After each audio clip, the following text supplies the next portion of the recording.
Olá, hoje eu estou gravando às 7 horas da manhã. Um bom dia a todos que estão me vendo na parte da manhã. Hoje é a nossa homilia do terceiro domingo da quaresma do ano C. Na primeira leitura, o que nós lemos foi o livro do Êxodo. Deus se manifesta a Moisés com sinais prodigiosos. E esses sinais indicam a absoluta transcendência de Deus.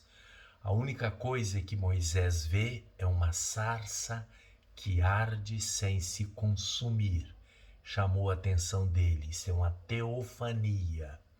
Esta teofania, onde Deus revela o nome do Senhor, o seu nome para Moisés. E o nome é Javé, Yahvé. E este nome define o projeto salvífico de Deus desde o Antigo Testamento. Mas este projeto salvífico se tornou exatamente definitivo, realizado plenamente por Yeshua, que é o nome hebraico de Jesus, que significa Yahvé salva. O tema da passagem deste livro do Êxodo nos traz um duplo significado, que é o normal significado do termo salvação. Salvação de e salvação para. Vamos concentrar a salvação em Cristo.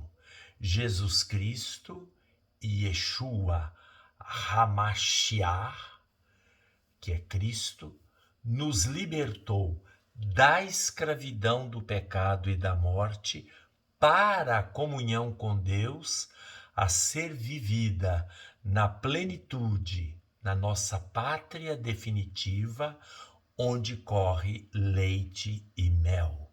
Conforme o livro do Êxodo, agora estas palavras se tornam simbólicas do paraíso, da comunhão com Deus, da comunhão com a Trindade. A salvação do pecado e da morte é traduzida no Evangelho por um versículo-chave, que é aquele versículo que nos dá a interpretação verdadeira do Evangelho que nós lemos hoje. Se não vos converterdes, ireis morrer todos do mesmo modo. Todos os que morrem de morte violenta, é Jesus que nos fala isso, eles não são culpados da morte, eles são vítimas da violência. A causa da violência contra inocentes é a ausência da conversão ao Evangelho. Toda guerra, que é uma estupidez imensa, aquelas armas potentes, onde se gastou muito dinheiro, para quê? Para matar gente. Impressionante, né? As mortes violentas, mesmo aquelas que são causadas por acidentes, no fundo, sempre estarão ligadas a alguma forma de irresponsabilidade humana. Nós pegarmos no Brasil as causas da morte no Brasil, das mortes do Brasil, nós veremos que mais de 80% são acidentes, violência, mas também de doenças que poderiam ser tratadas e curadas, ou alimentação, poluição das águas, poluição do ar. Nós vamos chegar aí a um volume alto de causas de mortes. Se não é o pecado, claro, é uma irresponsabilidade humana. Mas, no entanto, nós devemos concordar que a morte é o fim de um ciclo de vida. A morte faz parte da nossa condição de criaturas. Somos, como dizia Karl Rahner, esse grande teólogo alemão já falecido, nós somos um Geist im Welt, espíritos no mundo, um espírito que tem corpo. E por isso a nossa vida, canta o salmista, é como a flor do campo. De amanhã aparece viçosa e à tardinha fenece, seca. Nesse sentido, todos morreremos igualmente. Para todos, portanto, a morte é o aniquilamento de si mesmo.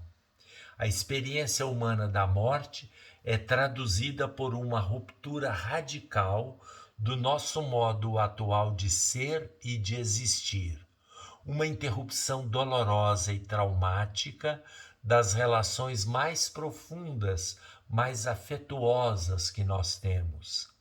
Nós voltamos ao nada ou a um sono sem retorno. Pelo menos esta é a experiência humana da morte. Quando o ser humano, o indivíduo humano, morre solitariamente, abandonado à sua própria natureza. Desta forma, a perspectiva e a irreversibilidade da morte nos horrorizam. Mas Jesus diz que quem se converte não morrerá do mesmo modo que os demais. Jesus, o próprio, o Filho de Deus, aquele que tem na sua natureza impregnada a eternidade, no mistério da encarnação, ele também morreu. Mas ele transformou a sua morte numa entrega, uma entrega obediencial ao Pai. Nós chamamos esta palavra entrega no grego como paradosis, que está presente lá nos relatos da paixão de Cristo. Pai, disse Jesus, em tuas mãos eu entrego o meu espírito. Esta entrega definitiva e final de Jesus, ela foi antecipada por toda uma vida cheia de entregas. A sua missão e a obediência ao Pai, usque ad mortem. É o que nós repetimos sempre nesse período quaresmal, até a morte e morte de cruz. Fazer da nossa morte uma entrega, como Jesus o fez da sua morte, é uma decisão que nós tomamos em vida. A decisão que é renovada todos os dias de nos entregarmos aos outros com amor, com dedicação e com fidelidade ao Evangelho, como uma vela que se gasta para iluminar. Desta forma, a morte, ainda que misteriosa, sofrida, resultado do pecado, pode abrir para nós novas perspectivas se morrermos com, como e no Senhor. Os antigos diziam, talis vita finisita, tal é a vida, assim é a morte.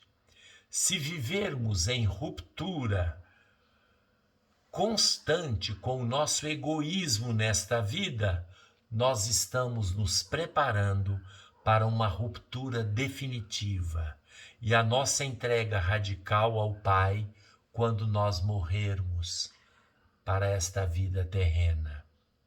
Viver como Jesus é morrer como Ele e não como todo mundo morre. E este modo de morrer é único. Este modo de morrer é a porta que nos abre para uma vida verdadeira. Que Deus seja louvado.